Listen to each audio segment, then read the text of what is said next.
Bonjour à toutes et à tous, bienvenue pour un nouvel épisode de Retour au stand. Je suis ravi de vous retrouver pour un nouveau débrief, le débrief du Grand Prix des États-Unis, le débrief du Grand Prix d'Austin, qui nous a livré du spectacle, des images très impressionnantes et puis un scénario hollywoodien, comme certains médias l'ont titré ce matin. Un Grand Prix remporté par Max Verstappen. Max Verstappen, la 33e victoire de sa carrière, mais aussi et surtout la 13e victoire cette saison. Verstappen égale Schumacher et Vettel au nombre de victoires en une saison. Un Grand Prix donc qui nous a livré, je l'ai dit, des images assez impressionnantes avec notamment cet accrochage entre Stroll et Alonso et puis cette course-poursuite à la fin entre Lewis Hamilton, Max Verstappen et puis Charles Leclerc. On aura l'occasion d'en reparler. Eh bien, Clément, je t'accueille pour ce nouveau débrief. Comme toujours, tu es là. Un Grand Prix qui, au début, ne t'a pas vraiment emballé. Et puis, avec la safety car, il y a eu un regain d'intérêt pour toi dans ce Grand Prix des États-Unis. Bonjour à toutes et à tous. Oui, on a eu 45 minutes où c'était compliqué de se mettre dedans, malgré l'accrochage au premier tour entre Russell et Carlos Sainz, le poleman. Et après, cette fameuse safety car au 19e tour, après la sortie de route de Valtteri Bottas. Et tout s'est emballé d'un coup. Et on a eu le droit à ensuite un peu plus de 35 tours, 40 tours presque, passionnants, sur une piste magnifique avec un public complètement fou d'Américains, 440 000 personnes sur le week-end. Et ça a donné au final une très belle course, une très belle bataille sur la fin, des batailles devant, au milieu, un peu derrière, des rebondissements, des arrêts ratés, des chouineries à la radio. On y reviendra, mais non, vraiment, on a eu un droit à un très, très beau Grand Prix d'Austin sur une piste absolument, absolument magnifique avec ça, pour ce premier secteur assez dingue, qui a même fait peur à Théo Pourchaire en essai libre un vendredi, c'est dire. Et est-ce que pour toi, le Grand Prix des États-Unis fait partie du top 3 des Grands Prix de cette saison en termes de spectacle, d'ambiance, etc.? Allez, top 5 pour sûr, top 3, il faut voir. Il faut qu'on fasse le bilan. On fera le bilan dans quelques jours désormais, puisqu'il ne reste plus un gros mois de course. Oui, non, un mois de course, la dernière étant le 20 novembre. Mais on fera le bilan et on donnera tout ça, nos tops et nos flops, nos top 3, nos top 5. Et il faut se remémorer un petit peu tout. Voilà, même si la saison est quand même plutôt positive globalement. Bien, bien, bien. Clément, je te propose de passer à notre première partie. Ne traînons pas. Première partie consacrée à Red Bull, un week-end particulier pour l'écurie, pour les pilotes et puis pour celui qui est à l'origine de tout ça, Dietrich Mateschitz, qui est décédé ce week-end à l'âge de 78 ans des suites d'une longue maladie, cofondateur de Red Bull, donc la boisson énergisante, et puis à l'origine de la création de ce qui est Red Bull Racing et de la Scuderia AlphaTauri aujourd'hui. À l'époque, il avait racheté donc ce qu'on appelait Jaguar Racing et Scuderia Mirandi. Voilà, Dietrich Mateschitz qui est décédé. Et donc, il fallait bien sûr pour l'univers Red Bull, pour Christian Horner, pour Max Verstappen, pour Sergio Perez, rendre un hommage bien sûr à ce grand homme. Et puis, Verstappen a remporté ce Grand Prix d'Austin. Red Bull a remporté le championnat constructeur pour la 5e fois de son histoire, après 9 ans de disette. C'est un bel hommage, en tout cas. Qu'est-ce que tu en as pensé, toi, de ce week-end si particulier à rebondissement pour Red Bull? Il ne faut pas non plus oublier l'affaire du dépassement budgétaire avec la FIA. Ouais, on a appris cette triste nouvelle avant les qualifications samedi soir aux alentours de 23 heures heure française de mémoire. L'équipe Red Bull n'est pas parvenue à obtenir la pole position, la Ferrari restant la meilleure voiture en qualification, puisque Carlos Sainz a décroché la pole et Charles Leclerc, avant sa pénalité, aurait pu être sur la première ligne. Mais le plus important finalement dans ce week-end, c'était de gagner le dimanche pour rendre hommage de la meilleure des manières à ce grand homme qui s'est lancé dans une aventure complètement folle, celle de la Formule 1. Pas que, c'était il y a 17 ans déjà, en 2005. Il s'est lancé aussi dans le ski en sponsorisant les meilleurs. Il a lancé aussi... il a sponsorisé des grands pilotes de rallye. C'est ce qui était très bien écrit dans le journal L'Équipe ce matin, qui retraçait la grande carrière de ce grand homme et d'une marque qui est devenue mondialement connue désormais. Et il fallait finalement, au-delà de gagner, également valider le titre constructeur. Alors, il y a 15 jours, on s'était un peu emballé en disant que c'était fait. Finalement, bon, il ne restait pas grand-chose. Il ne fallait pas que Ferrari marque plus de 15 points ou de 20 points dans le week-end. Bref, il y avait de quoi faire et ils l'ont fait. Et on a vu énormément d'émotions, les yeux très, très humides de toute la part du garage Red Bull, d'Helmut Marko, qui est un des grands bonhommes de cette écurie, de cette aventure Red Bull. Donc, il n'y a pas grand-chose à dire. Certes, ils auraient préféré avoir 2 pilotes sur le podium, mais la bataille rendue, le spectacle donné par Verstappen pour aller décrocher ce 13e succès, il y a beaucoup de chiffres finalement dans ce Grand Prix, mais il y a tout un cérémonial, tout un cadeau finalement et un hommage rendu fait à la famille Mateschitz avec ce week-end excellent réalisé par Red Bull. Verstappen, on va parler un peu plus de lui. 13e victoire cette saison, donc qui égale le record de Michael Schumacher en 2004 et celui de Sébastien Vettel en 2013. Verstappen, qui donc, tu l'as dit, était P2 sur la grille avant le départ, P3 en qualification, mais après la pénalité de Charles Leclerc, il est bien sûr remonté d'une place. Un bon envol de Max Verstappen au départ, donc qui dépasse Carlos Sainz. Très bonne envolée de Max Verstappen. Et puis, bon, une course assez maîtrisée, encore une fois. Il y a la safety car, les 2 safety cars qui sont venus un peu pimenter toute cette course. Des safety cars, des relances de safety car qu'il a maîtrisé encore une fois avec Lewis Hamilton derrière lui. Il a maîtrisé tout son art.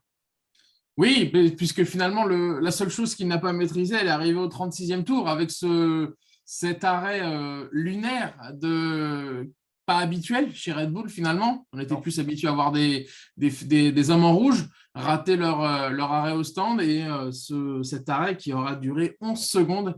Oui, 11 secondes à cause d'un pistolet à l'avant-gauche récalcitrant. Qui a valu un coup de colère plus de Verstappen à la radio qui s'est un peu moqué de son écurie. C'était pas utile, même si on sait à quel point c'est un winner et que il n'aurait pas voulu avec le décès de son propriétaire que la course, je pense que c'est ça surtout, que sa course soit ruinée à cause d'une telle erreur. Maintenant, c'est le sport auto avec ses aléas. Et c'est vraiment la seule chose qu'il n'a pas gérée, c'est cet arrêt. Mais après, il a réalisé une course parfaite. Il y avait quand même des doutes puisqu'il restait pas mal de tours. Il passe Leclerc au 39e tour. Il restait donc 16 tours à parcourir. Il était en médium. Lewis Hamilton était en hard. Donc, il y a ce delta. On se dit qu'il va forcément revenir sur Hamilton avec des pneus qui sont plus tendres. Mais est-ce qu'il n'allait pas franchir la ligne rouge et donc perdre en efficacité face au hard? Et finalement, voilà, la Red Bull finalement ne crame pas ses pneus. Il a bien géré tout cela. Son équipe aussi. Il a parfaitement géré le truc pour aller jusqu'au bout et gagner une victoire qui restera quand même dans les mémoires, ça c'est sûr. En tout cas, on a bien vu encore une fois, que la Red Bull est totalement dominatrice par rapport à une Mercedes qui fait d'énormes progrès. On reviendra plus tard sur ça. Mais en tout cas, une Red Bull dominatrice, un Verstappen qui a perdu vite fait son calme quand il a reproché à son équipe le long arrêt. Mais en tout cas, voilà, on a senti un Verstappen qui était sûr de lui, encore une fois, hein, après toutes ses courses cette saison, et puis qui a donc dépassé Lewis Hamilton avec un mano à mano assez impressionnant qui nous a rappelé aussi des belles images de 2021, ou de pas belles, enfin des images Ça assez… dépend d'où on se place. Ça Oui, dépend d'où on se voilà. place. Il y a eu une belle bataille aussi avec Charles Leclerc, même s'il se Oui. respecte un petit peu plus. Après, sur le retour des 13 victoires en une saison, il ne faut pas oublier qu'on a le droit à énormément de Grands Prix, 22, 23. À l'époque, c'était plus aux alentours de 18, de 18 à 20. Donc, il faut remettre en contexte, enfin, dans le contexte, ces chiffres, même si ces chiffres restent extraordinaires, puisque il peut finir en ayant gagné plus de deux tiers des courses, ce qui est prodigieux. La Red Bull est au-dessus du lot. On a une Ferrari qui est une bonne voiture, mais plus une voiture je cesse de le répéter, de qualif que de course, même si on a eu le droit à un Charles Leclerc intéressant avec une Ferrari qui avait du rythme. Sur des moments, elle reste irrégulière quand même. J'aurais bien aimé voir Carlos Sainz. Malheureusement, il a été happé par Russell au premier tour, mais ça aurait été intéressant de le voir devant aussi. Et comme tu le dis, on a une Mercedes qui grimpe les échelons petit à petit, mais il part de tellement loin que ça en devient compliqué. Et on reviendra sur le différentiel entre Ferrari et Mercedes. Une dernière chose sur Max Verstappen, l'objectif maintenant est de battre le record de Schumacher et de Vettel. Et bien sûr, cette 14e victoire, selon toi, au niveau des tracés, donc le Mexique, le Brésil, Abu Dhabi, on parle toujours de tracés qui pourraient plaire à certaines voitures par rapport à d'autres. Ce n'est plus vraiment le cas cette saison, hein. C'est vraiment, il y a un différentiel entre Red Bull et les autres écuries. Selon toi, cette 14e victoire est largement possible pour Verstappen? Rendez-vous dans 6 jours. Voilà, je vois pas comment la victoire peut lui échapper au Mexique. Alors, est-ce que Qui va laisser la voilà, chance à Pérez de c'est ça. briller. Alors maintenant, voilà, c'est le grand débat. Je suis content que tu viennes. Maintenant qu'ils ont le titre mondial pilote, le titre mondial constructeur, que Sergio Pérez peut viser la 2e place au championnat puisqu'il n'a que 2 petits points de retard sur Charles Leclerc, Et que le que record est Sergio, égalé. que Sergio Pérez que le record est égalé, qu'il reste quand même le Brésil et Abu Dhabi où ils peuvent être supérieurs. Euh, Est-ce que Red Bull va faire un immense cadeau à Sergio Pérez, qui a été très performant cette saison, très performant peut-être pas, parce qu'il y a eu des moments un petit peu plus compliqués. Réponse dimanche aux alentours de 21h15, 21h30 à peu près, puisque le départ de la course est prévu à 20h heure française. Mais oui, il va clairement le battre. Si c'est pas là, ça sera au Brésil, même si le Brésil peut être avec ses courbes un petit peu plus typé Ferrari, mais il y a un gap tellement important entre les deux voitures que même si Mercedes a apporté des améliorations et compte peut-être encore apporter un petit plus, je vois pas comment une victoire dans les 3 derniers Grands Prix peut échapper à Max Verstappen. Tu fais une parfaite transition parce que j'allais dire que le Brésil est aussi une terre de Lewis Hamilton, une terre qu'il affectionne et un circuit où il a brillé par le passé. Bien, notre deuxième partie maintenant, on va s'attarder sur la bataille au championnat constructeur puisque c'est là où Il y il y en a a… partout. Il Il y y en en a a, partout. où il y en a partout et c'est là où il y a un peu plus de suspense, j'ai l'impression, que pour le championnat des pilotes. Alors certes, il y a toujours la 2e place entre Sergio Pérez et Charles Leclerc, ça c'est évident, mais au championnat constructeur, on a quand même de quoi regarder, de quoi s'attarder.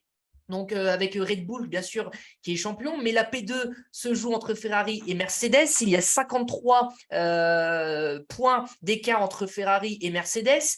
Alpine et McLaren se disputent toujours la P4 avec seulement 6 points d'avance d'Alpine sur McLaren. Il y a la P6 qui se joue entre Alfa Romeo et Aston Martin, 1 point seulement. Voilà, il y a beaucoup d'enjeux. On va hiérarchiser un petit peu, si tu veux, Clément, avec la P2, Ferrari contre Mercedes. Alors, Lewis était proche du but hier, hein, c'était dans le titre de nos parties. Lewis était proche du but, comme à Zandvoort, et comme en Hongrie également, où la Mercedes avait un bon rythme. Une Merco retrouvée, en tout cas, et puis qui peut aller glaner, pourquoi pas, une victoire en fin de saison, des progrès qui sont à noter côté allemand. Ouais, l'expression quand même nous dit si proche et en même temps parce qu'on a vu la marge une fois que Verstappen était passé sur Hamilton. Il reste beaucoup de travail à faire côté Mercedes avec une voiture qui est de mieux en mieux. Mais voilà, je l'ai dit tout à l'heure, il part de trop loin. Mais Mercedes a ses chances. Mercedes a clairement ses chances puisque ils ont repris 14 points à Ferrari ce week-end. Comme tu dis, il y en a 53 d'écart. On sait la Ferrari pas fiable, encore une fois, on le sait, même jusqu'au bout de l'année, elle ne le sera peut-être pas. Il peut y avoir des faits de course comme hier, malheureusement, bon, ça, ils n'y peuvent rien. Mais ils peuvent y croire très clairement, avec un Brésil qui leur sera peut-être favorable, si tant est qu'ils ne partent pas trop loin en qualif, enfin, sur la pole, enfin, sur la grille. Il doit rester une course sprint, notamment. Au Brésil. Au Brésil, donc ça fait des points supplémentaires. C'est-à-dire qu'il ne reste pas finalement 75, enfin, c'est 78 points plus ceux de la course sprint. Donc il reste beaucoup de points à engranger. Enfin, 78 points pour ce qui est de la tête. Après, on peut calculer un petit peu plus. Mais ça s'annonce passionnant jusqu'au bout, jusqu'au dernier tour d'Abu Dhabi. Ce que je voulais dire aussi, proche du but, c'était que le scénario de course, finalement, avec l'arrêt raté de Red Bull, pouvait offrir la victoire à Hamilton. Ce n'est pas le cas. Ce qui est impressionnant et ce qui est flagrant aussi, c'est le développement de la saison 2022 de Ferrari qui a commencé très fort avec ces deux victoires de Charles Leclerc à Bahreïn et en Australie. Et puis, cette dégringolade. Puis cette dégringolade, et enfin cette Mercedes qui était inexistante en début de saison et qui finalement renaît de ses cendres petit à petit et qui à l'heure d'aujourd'hui, est capable, sûr de faire un podium et pourquoi pas d'aller chercher plus en cas de défaillance chez Verstappen. Incroyable retournement de situation, on peut dire, avec une Mercedes qui est sur la montante et la Ferrari qui, au contraire, dégraisse un petit peu. Ouais, bon, Ferrari, on le sait qu'ils sont depuis assez longtemps sur la voiture 2023, notamment sur la fiabilité. C'est ce qui a clairement manqué à Ferrari cette année. Mercedes s'est rapidement rendu compte de leurs erreurs, même si voilà, c'est une nouvelle réglementation. Ils étaient bien trop au-dessus durant de nombreuses saisons. Ils se sont loupés, ça arrive, puisque on partait sur une feuille blanche. Tout était remis presque à zéro, on va dire. Mais là où on ne s'attendait pas, c'était le moteur qui était finalement pas si bon que ça, le châssis également. Donc, ils se sont remis à travailler, ils se sont mis à travailler. On le disait dans les podcasts en début de saison avec nos acolytes. Est-ce que Hamilton va vouloir travailler? Est-ce qu'il va vouloir se mettre au service de Russell? Ils ont tous bien travaillé. Toto Wolff, on l'a beaucoup moins entendu dans les médias. Il l'a beaucoup moins, si je puis dire, ouvert, puisqu'il parlait quand même énormément, mais on l'a vu vraiment se mettre en retrait, même rester parfois en Angleterre pour bosser. Et le travail est récompensé. C'était une voiture fiable qui avait besoin de performance.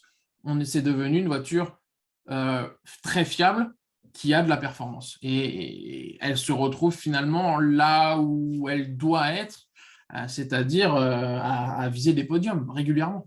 Tu disais que début 2022, ils partaient de zéro avec ces nouvelles réglementations, mais ils vont partir également, pas de zéro, mais en tout cas, ils vont un peu retourner à la case départ, puisque je ne sais pas si tu as vu cette semaine, mais Mercedes va faire un nouveau design sur sa voiture 2023, fini la voiture avec très peu de plancher, et voilà, c'est une nouvelle voiture qui va apparaître pour Mercedes en 2023. Est-ce que c'est signe, en tout cas d'une remise en question, ça c'est sûr, mais est-ce qu'on peut espérer, en tout cas, voir Mercedes performer déjà dès le début de la saison 2023?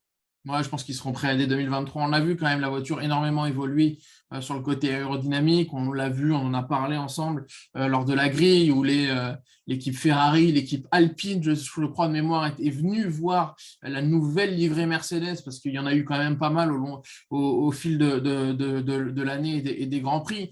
Ça témoigne quelque chose, c'est-à-dire qu'ils ont trouvé quelque chose. De là à ce qu'ils repartent avec un nouveau design, comme tu as dit, oui, mais ils ont trouvé des petites choses qui font qu'ils auront une certaine avancée. Voilà, moi, j'ai pas grand-chose à dire d'autre que le travail est récompensé, mais le souci, et ils l'ont clairement dit, de toute façon, ils ne pouvaient pas se cacher, ça a été leur hiver 2021-2022 complètement raté, et ils ont pris des décisions au siège pour remédier à cela. On parlera de Leclerc puisqu'il est dans tes tops, mais en tout cas, on a vu un Charles Leclerc bagarreur et agressif face à Max Verstappen et face au Mercedes hier. Lutte à la P4 entre Alpine et McLaren. Alpine qui est toujours 4e au classement aujourd'hui, avant le Grand Prix du Mexique, mais Alpine qui a vécu un Grand Prix en demi-teinte avec finalement un Fernando Alonso qui s'est fait une très grosse frayeur avec son accrochage avec le Lance Stroll. Un Esteban Ocon qui s'est complètement loupé en qualification, qui partait au fin fond de la grille et puis qui a finalement remonté et qui se classe 10e avec les différentes pénalités de fin de course et qui prend un point. Et de l'autre côté, nous avons un Lando Norris qui était on fire avec une série de dépassements assez incroyables, assez bien maîtrisés en fin de course. Tendance McLaren hier à Austin, mais la bataille n'est pas finie, Clément. Mais on va pas cacher ce qui s'est passé. On s'est couché. Fernando Alonso était 7e et Alpine avait 11 points d'avance sur McLaren. On se réveille. Fernando Alonso est dans les fins fonds du classement grâce à une pénalité un petit peu lunaire. On y reviendra. Et il n'y a plus que 6 points. Alors, avant le Grand Prix, c'était 13 points. Désormais, c'est 6 points, c'est rien. Voilà, 6 points, c'est une 7e place, la fameuse 7e place d'Alonso. Oui, alors je suis d'accord sur le côté Norris on fire. On ne revient pas trop sur ce pilote. Il est talentueux et il fait des miracles avec sa voiture. Je le compare peut-être même à Fabio Quartararo et sa moto qui est peut-être une pétolette parce qu'elle avance vraiment pas sa Yamaha. Et lui, c'est pareil quand on voit la difficulté de McLaren et de Ricciardo. Voilà, il fait des miracles avec sa voiture. Pilote rapide, pilote talentueux qui n'a pas peur de faire des gros dépassements. Après, Alpine a réalisé une très bonne course. Il n'y a pas grand-chose à dire. C'était un miracle de voir Alonso 7e après son crash presque terrifiant à cause de Lance Stroll. Esteban Ocon partait des stands. Il y a eu une stratégie un petit peu bizarre. Il est remonté. Là aussi, c'est positif. La voiture est bonne, mais ils ne peuvent pas se permettre de passer à côté le samedi. Ils perdent beaucoup trop de points dès le samedi. C'est ça le problème. Maintenant, s'ils trouvent de la vitesse comme ils ont au Mexique, je mets un petit billet sur Alpine pour cette fameuse 4e place qui est primordiale pour eux pour retrouver encore plus d'argent et de budget pour la saison prochaine. Mais la bataille s'annonce quand même belle jusqu'au bout. Ce qui est dommage pour McLaren, c'est qu'ils n'ont qu'un seul pilote face à deux. Tu me devances puisque j'allais dire que Norris, il faut souligner son énorme travail, mais il se bat à un vs2. Donc, c'est ça aussi qu'il faut souligner. À 110 points, enfin 109 points des 138. Voilà, il n'y a pas. Il y a deux, c'est du 3 quarts, un quart. Exactement. Et on le voit, on en avait de la peine sur Daniel Ricciardo qui a fini à des années-lumière et même loin d'une Haas de celle de Mick Schumacher. Ça fait énormément de peine. Lui aussi était peiné d'ailleurs, Daniel Ricciardo à la fin du Grand Prix. Et voilà. En tout cas, Alpine est toujours dans le match avec ses 6 points d'avance. Et donc, rendez-vous au Mexique pour le prochain épisode. On passe à la P6 cette fois-ci entre Alfa Romeo et Aston Martin, séparés par un seul point en championnat du monde constructeur. Alors, Alfa Romeo, j'ai l'impression que ça fait des années qu'ils ne sont pas dans le top 10. C'était l'occasion jamais ce week-end avec un Valtteri Bottas qui avait du rythme, qui avait fait une très bonne séance de qualification, qui était en Q3. un Guan Yu Zhou qui était pénalisé, donc qui a failli aller en Q3 d'ailleurs, mais qui a vu son chrono être annulé. Alfa Romeo qui avait du rythme, mais Alfa Romeo est bien pénalisé par la sortie de Valtteri Bottas, et puis des Aston Martin avec un rythme impressionnant. Ça fait 2 grands prix qui sont dans le coup, même 3, puisque Singapour, je me semble qu'ils étaient aussi performants. En tout cas, un Sébastien Vettel qui, pour ses derniers Grands Prix, se montre assez impressionnant, révolté, courageux. On ne sait plus donner quel Et synonyme. pilote du jour. Pilote du jour et leader de Grand Prix pendant 2 ou 3 tours, il me semble. Donc, la tendance est clairement chez Aston Martin et on ne voit pas comment ils peuvent ne pas prendre cette 6e place, Clément. Ouais. Après, il reste quand même un point important côté Aston Martin, c'est leur irrégularité. On les voit passer complètement à côté d'un week-end, puis revenir bien, puis s'écrouler complètement. Donc, on ne sait pas trop ce que ça vaut. Maintenant, ils vont être sur un. S'ils gardent leur rythme qu'ils ont eu ce dimanche sur le circuit du Mexique qui demande beaucoup de vitesse de pointe, ils seront là. Oui, s'il faut mettre un billet pour cette 6e place, Aston Martin, là, on voit une Alfa Romeo en difficulté depuis de nombreuses semaines, qui n'est plus très fiable, un Guan Yu Zhou qui est quand même sur la pente descendante. Théo Pourchaire, qui a disputé ses premiers tours en F1, c'était vendredi après-midi, s'est retrouvé loin des chronos, mais ce n'était pas le but affiché, il fallait travailler.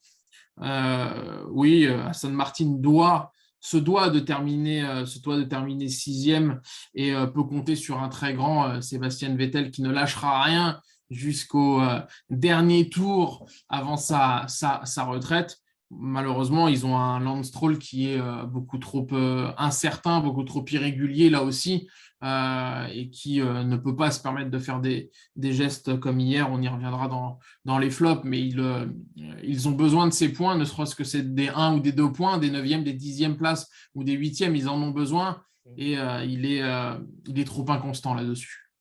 Exactement. Eh bien, tu as fait la parfaite transition, hein. On va passer à nos tops et nos flops. Eh bien, je te laisse parler de Lance Stroll puisque c'est ton flop principal, j'imagine. Et tu as commencé à parler de lui. Alors, vas-y, je t'en prie, poursuis.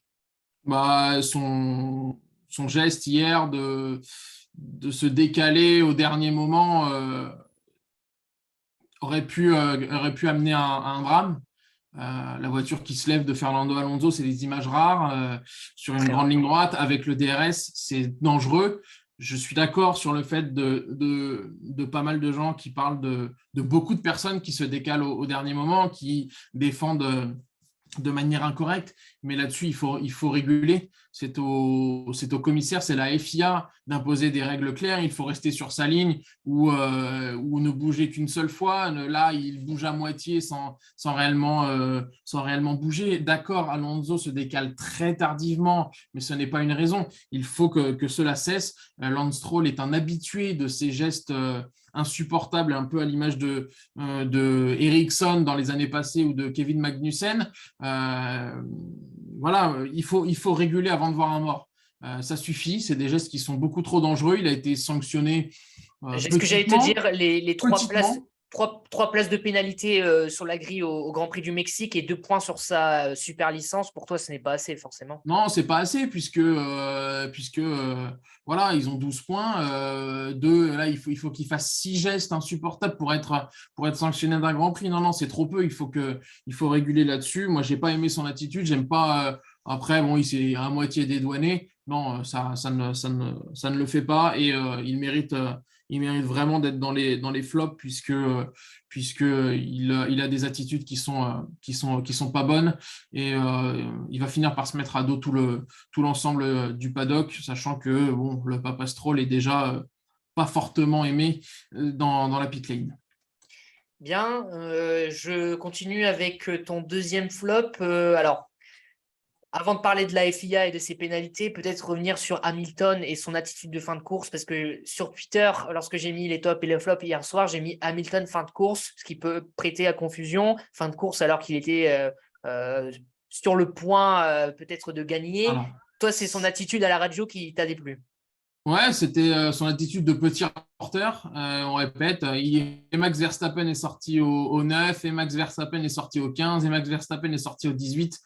Stop, voilà. Il y a des commissaires, il y a des caméras, il y a des capteurs de partout. On le sait qui sort à tel moment, on le voit tous. Hein. Si nous, on le voit, j'imagine que les responsables, les marshals et les commissaires le voient. Donc, qu'il arrête de nous fatiguer avec ces chouineries à longueur de Grand Prix pour dire, pour balancer, voilà, qu'un tel est sorti à tel virage. Ça n'a pas lieu d'être. C'est même contre-productif de passer ça à la radio, enfin, au signal international. Donc, j'ai vraiment pas aimé parce qu'il n'a pas à faire ça. Il réalise une très grande course. Son écurie aussi. Concentre-toi sur la piste, essaye au lieu de râler, de gratter quelques dixièmes et tu n'en sortiras que grandi. Il n'était pas loin de signer une 16e année de suite avec un succès, ça n'a pas été le cas parce qu'il a été moins bon en piste que Max Verstappen, mais son attitude n'est pas correcte. S'il n'avait pas fait ces chouineries, comme tu dis, tu l'aurais mis dans tes flops, dans tes tops? Ouais, c'est possible. C'est possible. C'est possible. On poursuit avec la FIA et ses histoires de pénalités moteur. Alors, on rappelle qu'il y a eu Charles Leclerc, Sergio Pérez, Guanyu Zhou qui ont été pénalisés, Fernando Alonso également samedi après des qualifications. Toi, tu ne comprends pas ce système de pénalité et donc de grille qui se modifie à quelques heures du Grand Prix. Il y a eu Esteban Ocon aussi qui est parti depuis la voie des stands avant le Grand Prix. Toi, qu'est-ce que tu ne comprends pas? Qu'est-ce qui te déplaît dans ces pénalités, dans ce fonctionnement? Si tu as une feuille blanche, on est parti sur des chiffres et des lettres. Ça fait donc -5, -10, +2, -4, x2 divisé par 6. Voilà, on ne comprend plus rien. On comprend plus rien.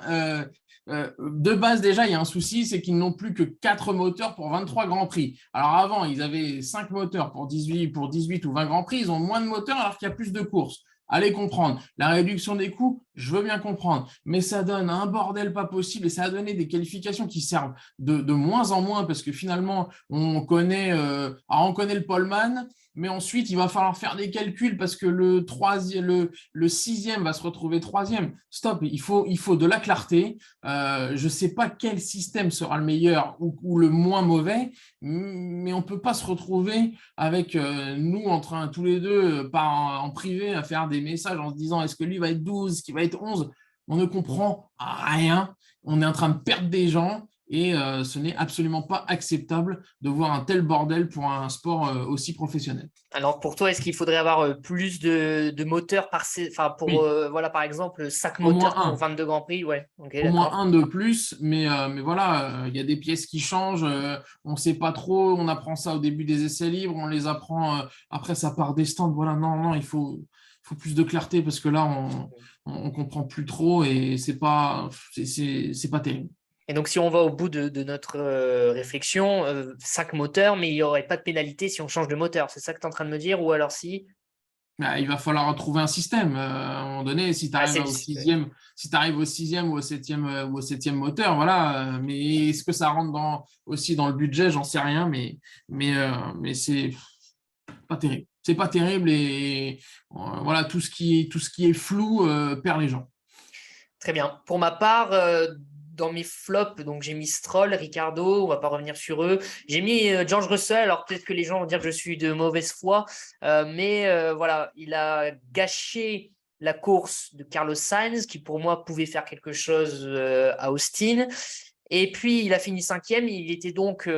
on va prendre, du coup, on va pas prendre Carlos Sainz dans le calcul, mais il était parmi les 5 premiers du Grand Prix, celui qui avait le moins de rythme, celui qui s'est moins montré pendant le Grand Prix. On a connu un George Russell plus performant, plus classe, voilà.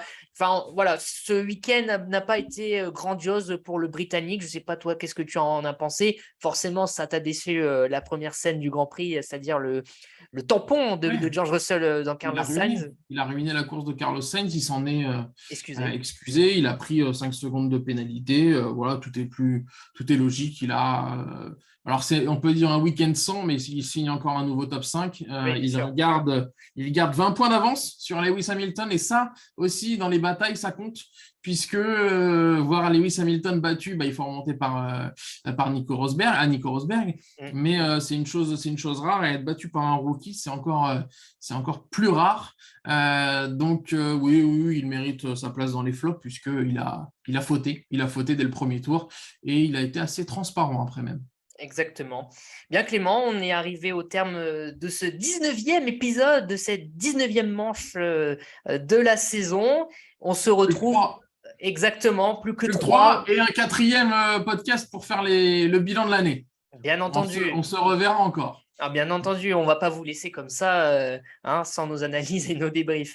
Oui, donc il reste Mexique, il reste Brésil et il reste Abu Dhabi. Mexique-Brésil qui me hype plus qu'Abu Dhabi. Abu Dhabi, ce n'est pas forcément le tracé le plus excitant, mais en tout cas… On félicite les rookies. On félicite les rookies qui ont participé, pour certains, à leur premier tour de roue vendredi après-midi à Austin. Ça s'est bien passé pour la plupart des jeunes pousses, que ce soit Logan Sargent, Théo Pourchaire. Et j'en loupe certains, mais en tout cas, ça faisait plaisir de voir l'immense sourire de Théo Pourchaire, le français, qui sera sûrement un pilote développement en 2023 Alfa Romeo. On a hâte de le revoir peut-être en piste avant la fin de l'année, on ne sait jamais. Mais tout ça, c'est intéressant pour les semaines à venir. C'est excitant. Sans oublier l'officialisation de Logan Sargent chez Williams, à condition qu'il ait tous ses points sur sa super licence. Donc, le baquet de chez Williams, c'est quasi réservé. Il ne nous manque plus que la place aux côtés de Kevin Magnussen chez Haas. On verra bien. Il n'y a plus que ça. Voilà, point d'interrogation, mais ça ne sera plus tardé. En tout cas, Antonio Giovinazzi n'a pas forcément fait de très grandes choses en essai libre 1 à Austin. Donc, on verra ce qui se passe autour de l'écurie Haas. Clément, à la semaine prochaine pour le Mexique et ciao à tous. Même endroit. Même endroit, même heure. Ciao.